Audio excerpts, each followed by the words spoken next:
Assalamualaikum warahmatullahi wabarakatuh. Apa kabar kalian mahasiswa? Masih tetap di rumah, tidak jalan-jalan? Oke, pertemuan kita kali ini terkait dengan diksi atau pilihan kata. Apa itu pengertian diksi?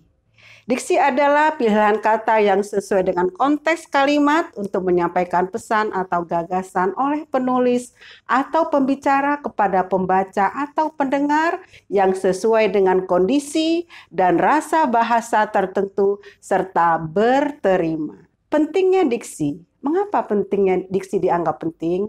Pertama, membangun kalimat efektif dan utuh.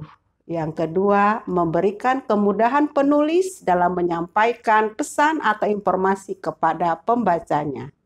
Yang ketiga, menghindari miskomunikasi antara penulis dan pembaca atau pembicara dan pendengar.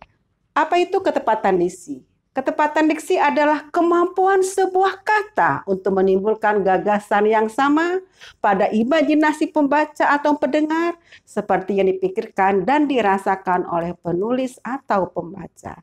Ketepatan diksi berikutnya, kita memilih kata yang akan digunakan secermat mungkin untuk mencapai tujuan.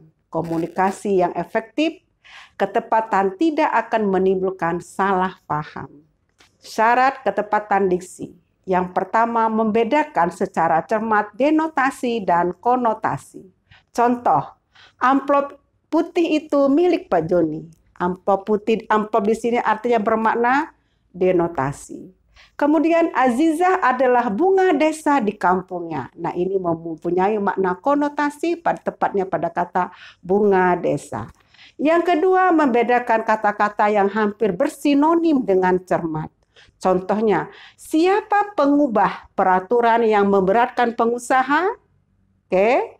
Kemudian kalimat yang kedua, pembebasan biaya masuk untuk jenis barang tertentu adalah peubah peraturan yang selama ini memberatkan pengusaha. Jadi harus kita bedakan ya, pengubah dengan peubah. Oke, kemudian yang ketiga, membedakan kata-kata yang mirip ejaannya, seperti intensif, insentif. Itu sudah beda. Karton dengan kartun. Kemudian yang keempat, membedakan kata-kata yang berakhiran asing atau bersufik asing. Contoh, biologi dengan biologis. Itu sudah dua hal yang berbeda.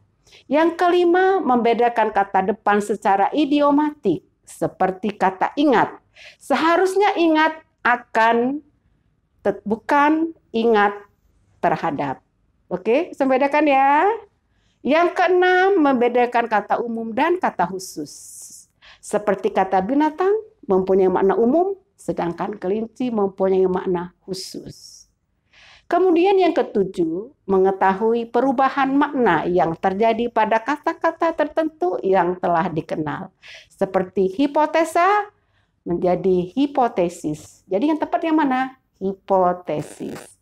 Kemudian yang kedelapan, perhatikan kelangsungan pilihan kata. Artinya di sini kalian, kita semua mengikuti perkembangan kosakata sampai ke depannya.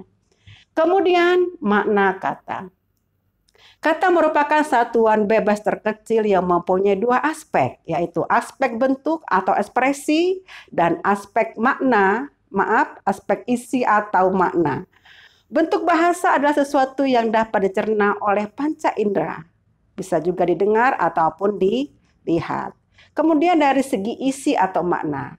Ini adalah segi yang menimbulkan reaksi atau respon di dalam pikiran pendengar atau pembaca karena ada rangsangan atau stimulus berupa bentuk bahasa. Nah, wujud reaksi adalah tindakan, perilaku, ataupun pengertian. Berikutnya adalah macam makna kata. Ada 3 macam makna kata ya. Yang pertama makna leksikal dan makna gramatikal. Makna leksikal adalah makna kata secara lepas tanpa kaitan dengan kata lainnya dalam struktur bahasa, yaitu frase, klausa, dan kalimat. Contoh, rumah adalah bangunan untuk tempat tinggal. Itu makna leksikal. Kemudian makna gramatikal. Makna gramatikal adalah makna baru yang timbul akibat terjadinya proses gramatikal, yaitu pengimbuhan, pengulangan, ataupun pemajemukan. Contoh, berumah berarti ada proses pengimbuhan di sini mempunyai makna mempunyai rumah. Rumah-rumah artinya pengulangan, mempunyai makna banyak rumah. Rumah makan adalah pemajemukan yang mempunyai makna rumah tempat makan. Oke. Yang kedua, makna denotatif dan makna konotatif. Makna denotatif atau makna referensial adalah makna yang menunjuk langsung pada acuan atau makna dasarnya. Makna konotatif atau makna evaluatif atau emotif adalah makna tambahan terhadap makna dasar yang berupa nilai rasa atau gambaran tertentu. Jadi dalam penulisan karya ilmiah, dalam menulis makalah itu harus menggunakan makna denotatif. Ya, kita contohkan kata makan hati. Makan hati secara denotatif mempunyai makna bahwa kita makan organ, misalnya ayam, kita makan hati. Tetapi kalau ada makna konotasi, makan hati sudah mempunyai nilai rasa yang berbeda. Oke. Yang ketiga, makna kontekstual adalah makna yang ditentukan oleh konteks pemakainya. Contoh, dia sedang belajar, ini mengandung makna bahwa sedang melakukan kegiatan. Oke, bagaimana cara memperluas kosakata? Setiap individu, kita semuanya harus memperluas kosakata. Tujuannya apa? Supaya kosakata kita, supaya kita berbicara banyak sekali perbendaharaan kata. Caranya yang pertama adalah pemakaian kamus umum dan kamus sinonim yang baik. Yang kedua, pemasukan kata baru dalam tulisan dan pembicaraan. Jadi ada kata-kata yang baru dibakukan, kita gunakan sebagai bahasa sehari-hari. Yang ketiga, berusaha membaca berbagai jenis tulisan. Dengan banyak membaca, berarti kita menambah wawasan kita. Oke, bisa dipahami semua. Nanti kita akan diskusi lanjut dalam perkuliahan kita e-learning nanti. Tetap di rumah, jaga kesehatan, tetap semangat. Ibu akhiri, Assalamualaikum warahmatullahi wabarakatuh.